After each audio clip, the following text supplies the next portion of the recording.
Makerere University strike enters the 8th day and 3 drawn in Rivarizi. A very good evening. My name is Ivonijina. I hope you had a wonderful day, and this is New Vision TV. Let's see what more stories are making headlines today. In the headlines today, Makerere strike enters the 8th day, former guild president's property burnt to ashes. And in the news around the East African region, militants from the Somalia-based Islamic group Al-Shabaab raid a police station in Kenya. And in our Daily Pal of Africa series, we discover an underwater forest. These and more stories in the full bulletin.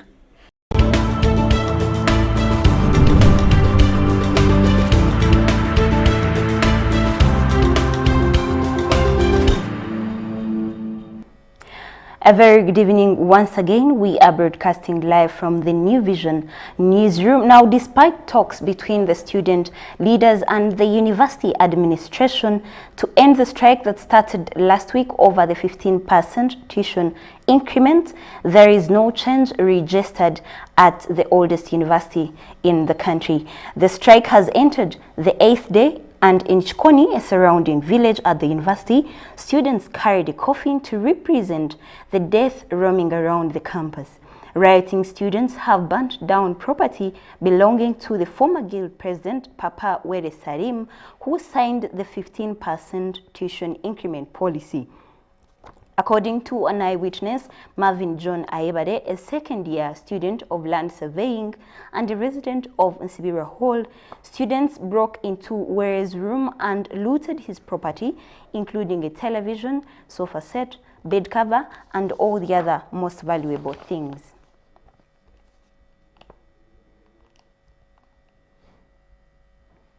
Now, moving on to Western Uganda, 2 bodies out of the 3 people that drowned in Rivarizi have been discovered by the members of the public as the search for the 3rd one continues. The body of Mbara Municipal Primary School's estate manager, Edward Mwesije, 53, was recovered on Wednesday, while that of Austin Byamjisha, 21, was recovered on Tuesday in Karugangama ward in Kakoba division.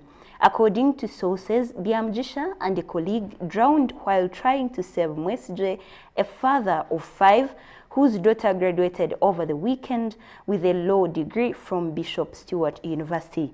A scuffle ensued between Byamjisha's relatives and the police when the family members barred police from taking the body for a postmortem.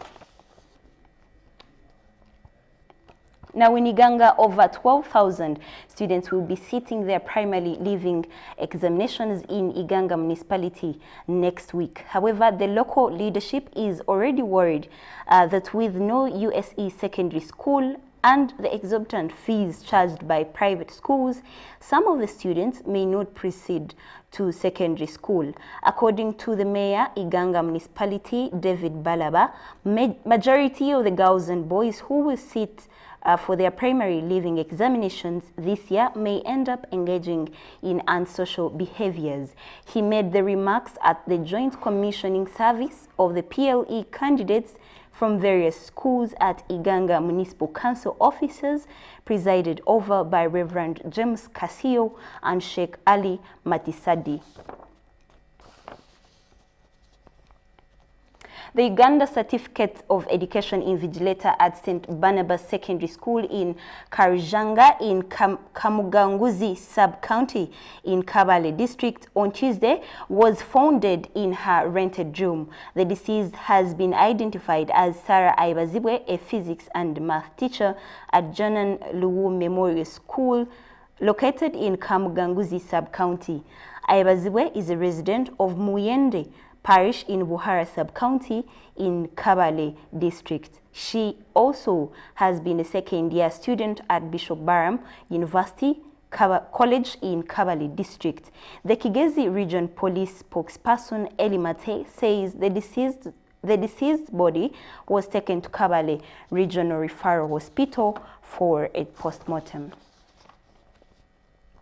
Now, the Butabika National Referral Mental Hospital has expressed concern over the increasing abuse of drugs in school, attributing it to the reluctance of the parents. The executive director of Butabika Hospital, Dr. David Basangwa, said the abuse of drugs in schools is on the increase since parents do not spare time to talk to the children. Dr. Basangwa said that most of the drug victims at Butabika are between the age brackets of 18 to 30. 60% of them are students. That's what we had from around Uganda. Let's see what we have from around East Africa.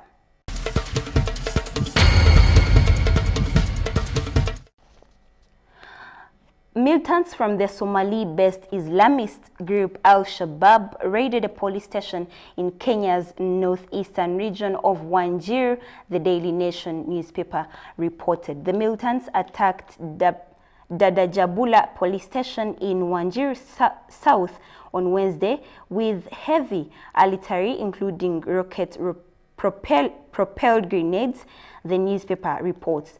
A local government official is quoted saying that the attack is linked to the arrest of 2 members of the group who are being held at the police station.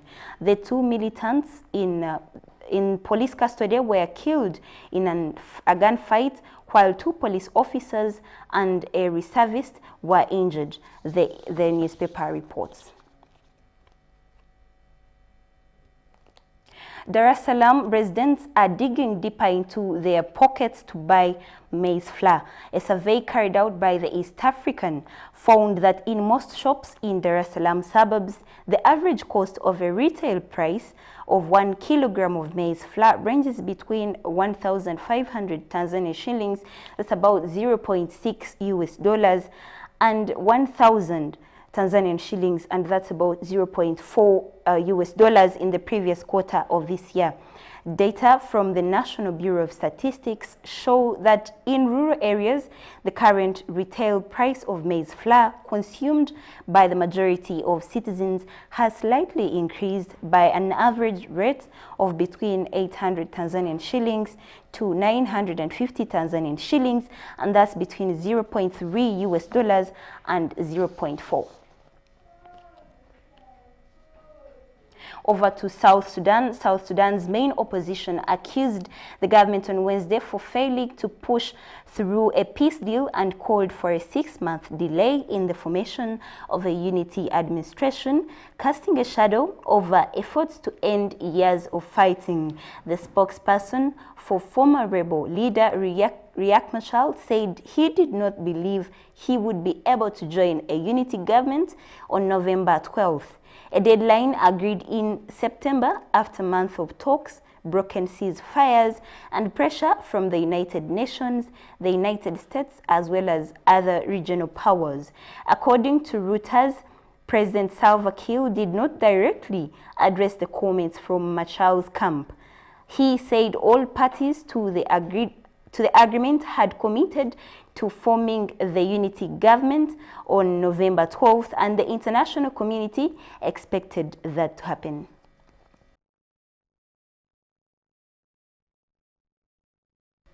Lynn Komjisha has some news in business for us.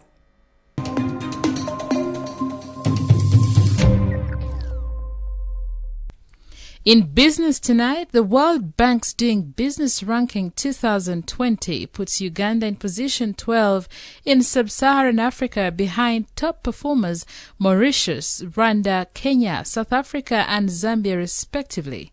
Uganda is ranked 116 globally, way below its neighbors Rwanda and Kenya, ranked 38 and 56 respectively. In East Africa, Rwanda and Kenya are the best performers, followed by Uganda.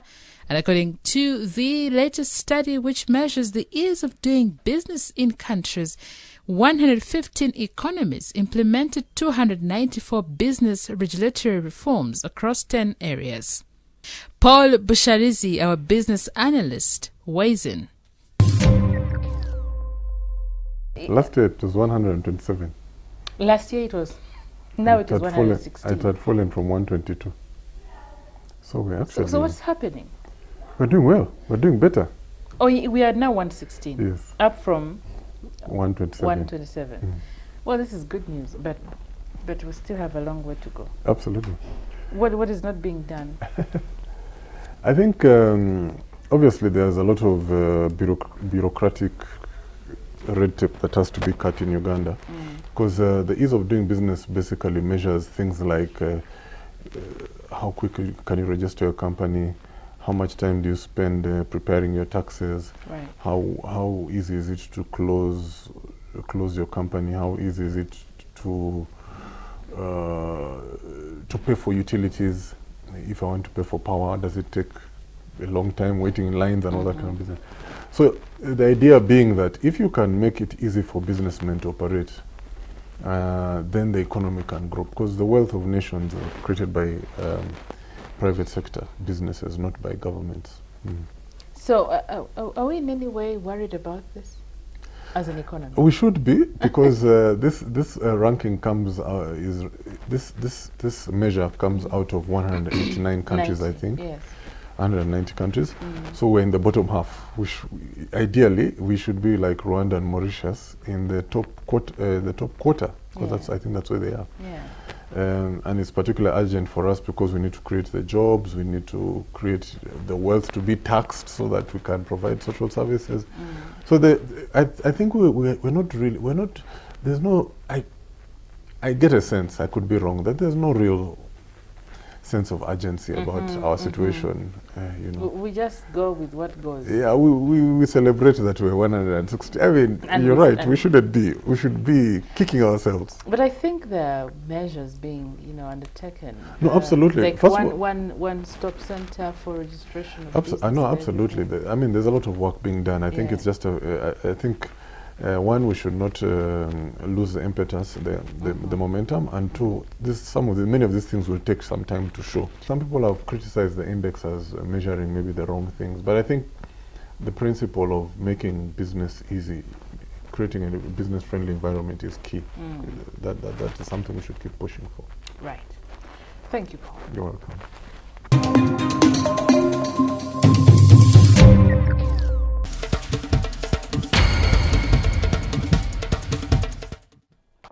In our Pearl of Africa story, many of us have seen underwater forests in movies, but we have not had a chance to see one in real life. Sit tight and see Uganda's breathtaking underwater forest through Lake Albert in Toroko district at the Semliki Wildlife Reserve.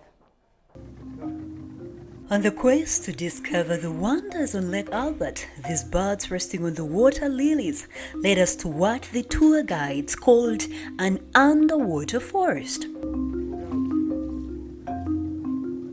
We are all used to seeing forests blossom on the ground, but this one, which does not have a name yet, has its roots at the bottom of Lake Albert in Semliki Wildlife Reserve. In this forest, whose shoots we can see on top of the water, fish and other animals that stay in the water lay eggs and nurture their young ones. The birds have also found a sanctuary on the water lilies of the forest. At a stop on the water, you can see various bird species. This explains why Semliki National Park is referred to as the true birders' heaven. Not far from the underground forest, which is as just 19 kilometers to the Democratic Republic of Congo, you see a ferry transporting cargo.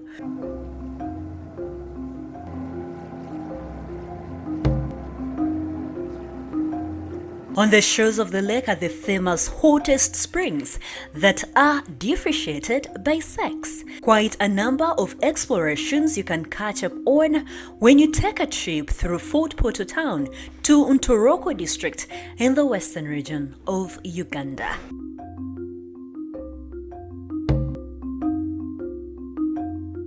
For more Pearl of Africa stories, visit our website, which is newvision.co.ug/Pearl of Africa. A newspaper, The Sunday Vision, is also another home of adventures, so grab your copy every Sunday for Pearl of Africa stories. I am Rothy Naseje.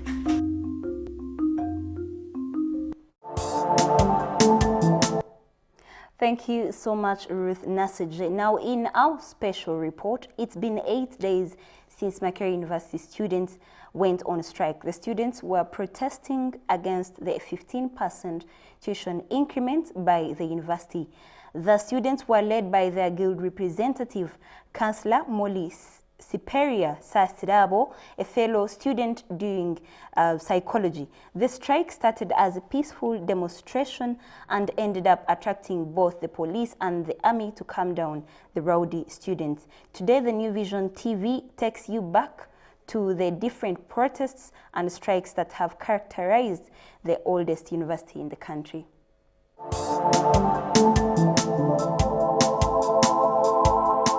Makerere University started in 1922 as a humble institution of learning. Then it offered basic courses such as carpentry, building, and mechanics. Steadily, as the country struggled for independence, Makerere University, initially called Uganda Technical College, also grew. Students became consciously aware about the political, economic, and social situation in the country and occasionally raised their voices. By 1949, it had become a university college affiliated to the University College of London, offering courses leading to the general degrees. It was around this period that calls for Uganda's independence were growing louder and more intense. With the establishment of the University of East Africa on June 29, 1963, the special relationship with the University of London came to a close and degrees of the University of East Africa were instituted. On July 1, 1970, Makerere became an independent national university of the Republic of Uganda, offering undergraduate and postgraduate courses leading to its own awards. Like any institution of higher learning, Makerere students would get drawn into political activities. They would stand up against the university authorities and sometimes the government. Today, New Vision TV takes a snapshot at students' protests at Makerere University over the years.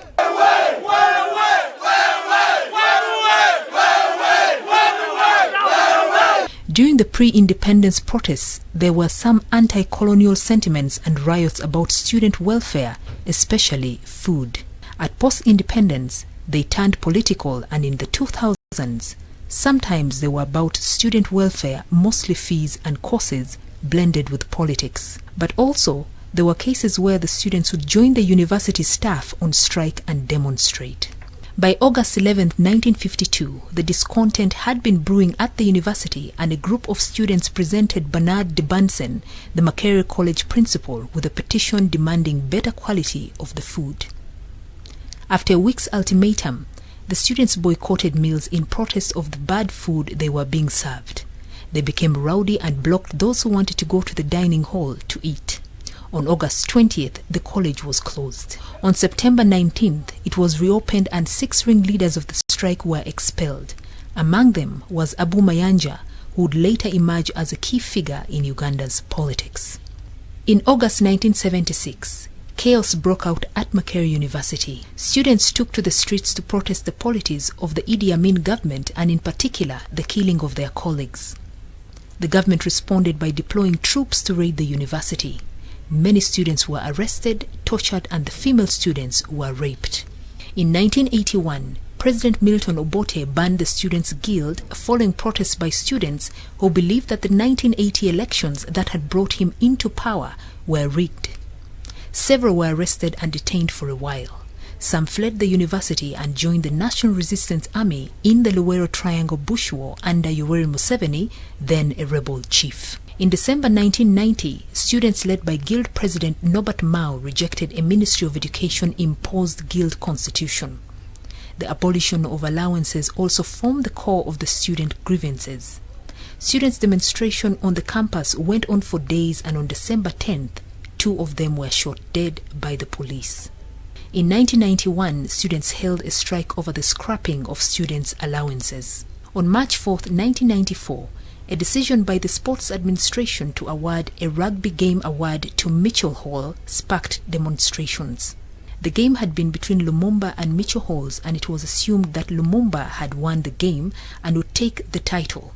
But this was overturned on grounds that the hall had fielded someone who was not registered as a student.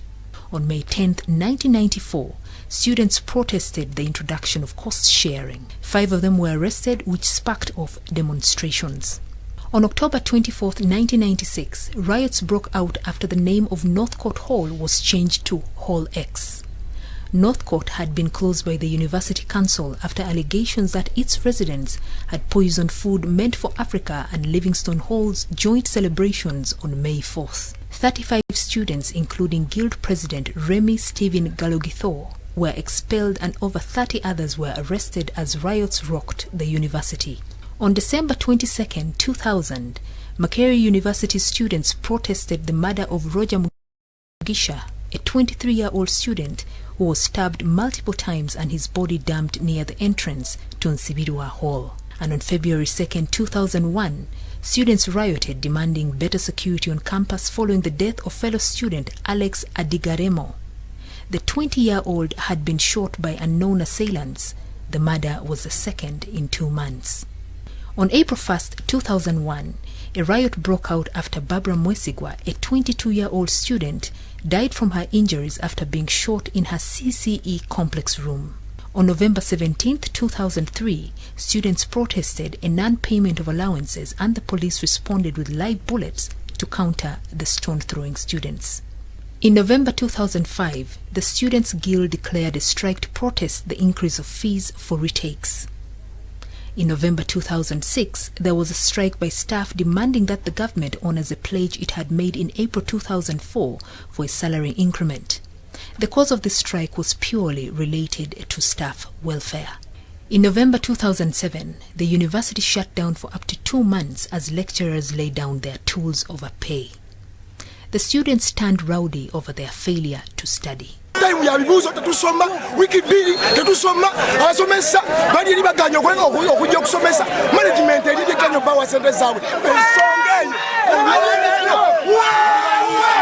In September 2011, the university was closed hardly 2 weeks into the new semester after academic staff went on strike to demand better pay and clearance of their pension arrears. For fear of students reacting with their own protests, the administration sent the students home with heavily armed police on standby to quell any violence. On April 24, 2011, over 70 students were injured and 7 were arrested in running battles with security forces after students protested increases in tuition fees. On February 11, 2013, students protested a directive that 60% of tuition must be paid by March 2013. 18 were arrested on the 3rd day of the riots for looting and destroying property at Makerere University and its surroundings. In January 2014, a group of students demonstrated over the omission of their names on the graduation list. And in March 2014, lecturers at the School of Social Sciences laid down their tools in protest of the college system of administration. They also demanded arrears of up to 500 million shillings. On August 1, 2016, non-teaching staff went on strike to demand back pay. The strike lasted 3 weeks and soon the students joined in. What are they doing? Try to give up! Try to give up! Try to give up! No, we are not good. On November 1, 2006, Makerere University was indefinitely closed by President Yoweri Museveni after students held a strike over lecturers laying down their tools. It spiraled into violence. On December 22nd of April 2016, 6 Makerere University students, including the Guild President Papa Were Salim, were arrested over the protests. Amid heavy police deployment at the campus, the students staged a demonstration over what they called unfair administrative policies following a decision to scrap 32 courses.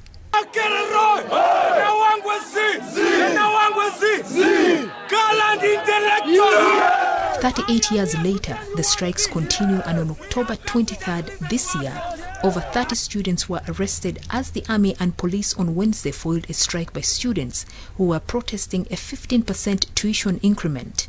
Yesterday, President Yoweri Museveni ordered for the immediate removal of the army from the university and called for the dialogue between the students' leadership and also the university administration.